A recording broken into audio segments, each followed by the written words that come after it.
Хай залуусаа орой минь төргий. Орой минь тийм үү, өдрийн минь тийм үү? Та энэ бичлэгийг үзэж байгаа энэ цаг мөчийн минь төргийа. За мөрөөдөл тодорхой болсон цагт амьдрал илүү амархан болдог гэх юм уу? Илүү их стресстэй болдог гэдгийг өөрөө мэдэрчлээ. Тийм учраас та бүхэндээ хуваалцъя. За бид нар мөрөөдөлтэй байх ёстой, зорилготой байх ёстой гэж ярьдаг. Гэхдээ чиний мөрөөдөл юу вэ? Мөрөөдөл чинь юу вэ? За мөрөөдлөө олоход аюу хэцүү. Би бол янз бүрийн зорилго тавьж үзлээ. Тийм ч юм бол тийм үү? Ийм ч чадвартай бол тийм үү? Тэ? Ер нь бол голцоо мөнгөтэй холбоотойгоор мөрөөдлөө би олгоодсон гэх юм уу?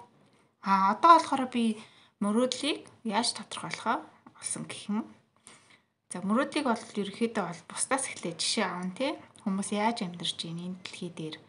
Одоо эргэн тойронд хүмүүс яаж амьдарч байна? Гадаадд хүмүүс яаж амьдарч байна? Гэдээс мэдээ жишээ авна л та. Тэгээд тэр жишээнээс харж агаад өөрийн амьдралд илүү ойр, тэгээ өөрөө илүү тэгээд одоо олон зүйлийг бид нар хийж үзсэн байж таараа. Тэгтээ илүү одоо жаргалтайгаар зовж чаддаг зүйл гэх юм уу?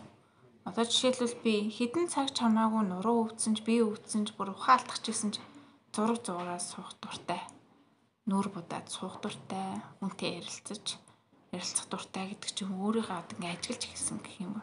Тэр ажилтаасаа өөрийнхөө чадварыг, суур чадварыг олж илрүүлээд тэрэн дээрээ тулгуурсан мөрөөдлийг бий болгосон гэх юм уу?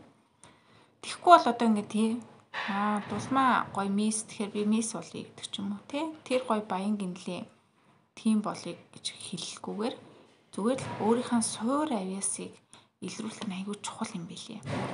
Тэр нь ямар учиртай юм бэхээр хүн ингээ сүнийх сүнстэй тэгээ дахин амьдралд одоо шинэ амьдралыг эхлүүлээ явдаг. Тэгэхдээ тодорхой нэг сүнсний чадвартай болсон байдаг гэдэгт би итгэдэг болсон. Тийм учраас би өөрийнхөө суур өгөгдөл чадвараа хайж олоод тэрэн дээрээ тулгуурласан мөрөөдөл зорилгоо бий болгосон.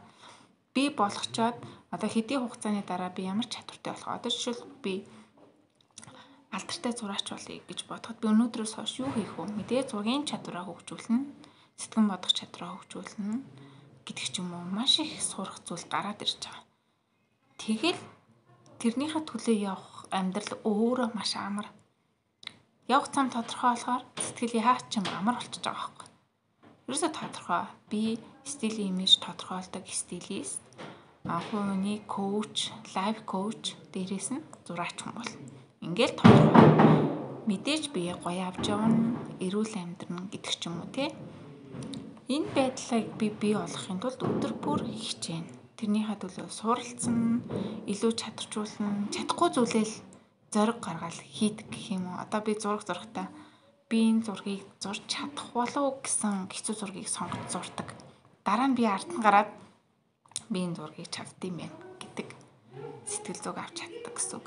Гэх мэтчлэн өөрийнх нь чадахгүй гэх зүйлийг тухайн одоо чадвар би мэргэжлийн мейкап артист болно гэсэн бол болчлоо. Одоо цааш нь те шилдэг болохын тулд юу яах, яаж хийх ёстой гэдэг ч юм те тэмцээнд оролцох гэдэг ч юм.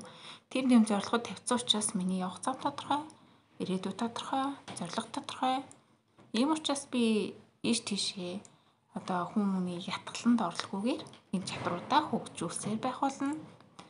Нэг л өдөр би ард нь гарсан байх болно гэдэгтээ итгэлтэй байгаа. Тийм учраас та бүхэн мөрөөдлөө, зорилгоо тодорхой болгоод өдөр бүр түүнийхээ төлөө багч гэсэн хичээгээд үзээрэй гэж хэлэх байна. Амжилт хүсье найзуудаа. Bye bye.